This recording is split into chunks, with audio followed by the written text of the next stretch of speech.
Hello everybody and welcome to Uprising 144K. I'm Hydrogen Man. Before I begin, guys, I'm not giving you any medical advice at all today, and I'm certainly not making any medical claims. And with that being said, let's go ahead and move forward. Is it safe to be using a microwave? Is it safe for your health? Is it safe for your food? I'm going to give you some of my personal opinions, but I'm going to show you data that supports my hypothesis. There is data now showing that basically it appears to be dangerous to be using plastics in the microwave, even if it's deemed, plastic that's microwave safe. Why? Because as you heat it up and you radiate it, it basically appears to be leaching into the food, guys.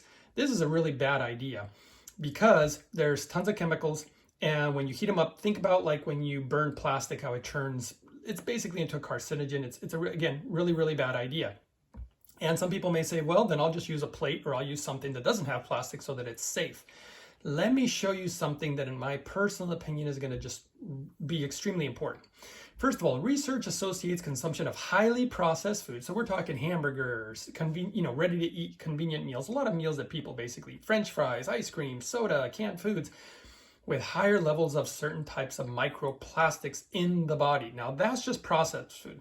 So maybe there's people out there like me who are like, no, I only eat fresh food, which by the way is one of the things that's really good to help minimize your consumption of these microplastics.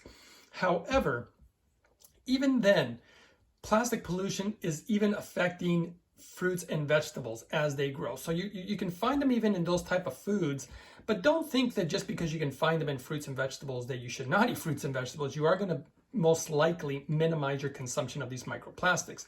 The big question is, think about this, when you use, well, let me show you another thing here real quick. When you heat up food in the microwave, let's see, with a plastic container or a wrap, chemicals may leach out of the container.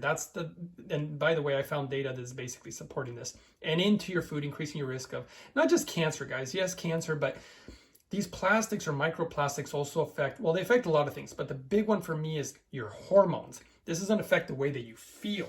It's going to dysregulate a lot of things in the body. So so before I tell you what we can do, think about this. If there's microplastics possibly in our food, forget the container. You're literally, when you use the microwave, possibly heating up these microplastics and really going to be wreaking havoc on your health. I just completely stay away from microwaves. That's just my own personal opinion.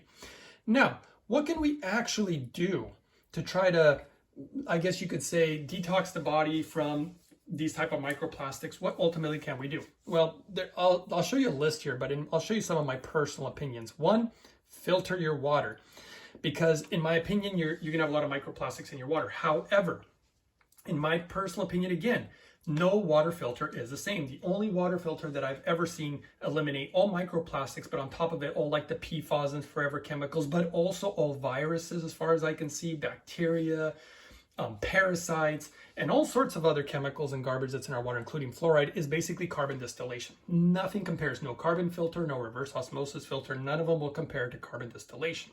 If you guys want to use what I use, I don't like to use stuff from China. Stuff's American made. You can go to a place called mypurewater.com. And if you do want a discount code, you can use the code Uprising144K. All right, with that being said, drinking super clean water, and then if you add hydrogen on top of it to help neutralize a lot of the free radical damage that these microplastics or other potential toxins or chemicals in our foods or water, if you want to try to neutralize a lot of those free radicals, you guys know I use hydrogen, and only the highest, the really high quality hydrogen. Why? Because I literally had people again who watch my channel and they just don't seem to understand. They keep trying to buy cheap, bottles and cheap stuff from China. And in my personal opinion, that's only going to make things worse. I learned from a doctor in Japan, literally a hydrogen professional over there, saying that it's so important to make really high quality medical grade hydrogen. Otherwise, it can potentially be dangerous because it goes past the blood-brain barrier, blah, blah, blah. Okay. So don't heat food in plastic. Look at that right there, obviously. But okay, let's go into some of this, how to detox. Now, as far as buying supplements, I don't need a lot of supplements. In fact, I try not to purchase a lot of supplements because I don't like what I see in them most of the time. I'm very picky about what I use.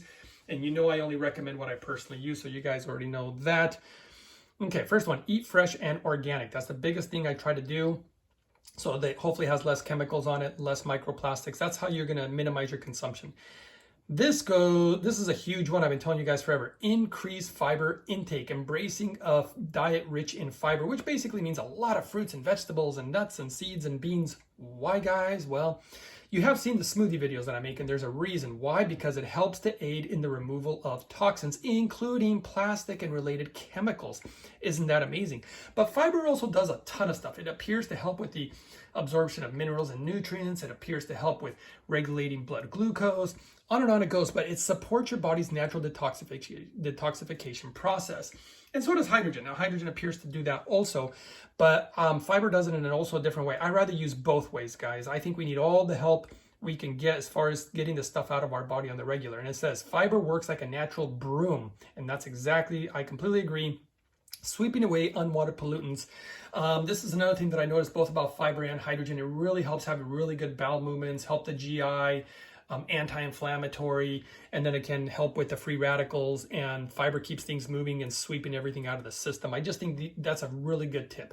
Next one, and by the way, if you want to know the numbers, I believe over 97% of Americans do not even consume the minimum amount of fiber required by the body. So that's why I make those giant smoothies that I make, and they have absolutely changed my life, and I know a lot of people who it's done the same for, so they absolutely love it. So anyway, so we know about increased fiber. Sweat it out. I'm a big believer in this, using saunas, maybe a steamer, whatever you can get your hands on, maybe even some exercise, but getting a sweat is a really good idea in my personal opinion. And of course, they say frequent sauna use.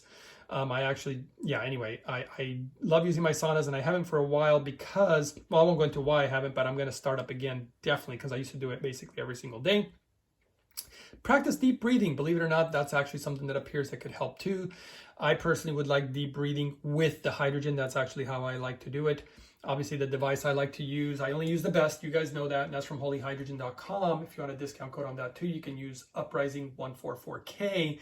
But the reason I like that device is because it makes both extremely high quality hydrogen water, but also the hydrogen gas inhalation. And so you can do both. So those are things, in my personal opinion, to keep in mind. And with that being said, guys, this is why I think it's extremely important to not use a microwave, and really do your absolute best to basically not use it because of the microplastics potentially in the food. And I hope you guys found this video helpful. Comment below too. Tell me if this helped you out, what your opinions are.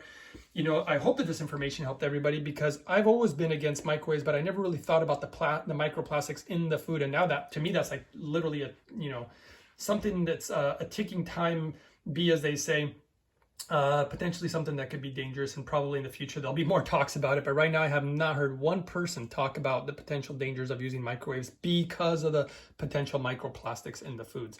So support the channel, guys. Give it a thumbs up. I really appreciate that. It helps the algorithm, and it helps other people find these videos and this information. And on top of it, thank you for subscribing, because it is free and it helps support the channel. And again, I look forward to your comments below. I'll do my best to reply to all of them. I wish you guys all the best. I wish you good health, and I'll see you guys next time on the next one.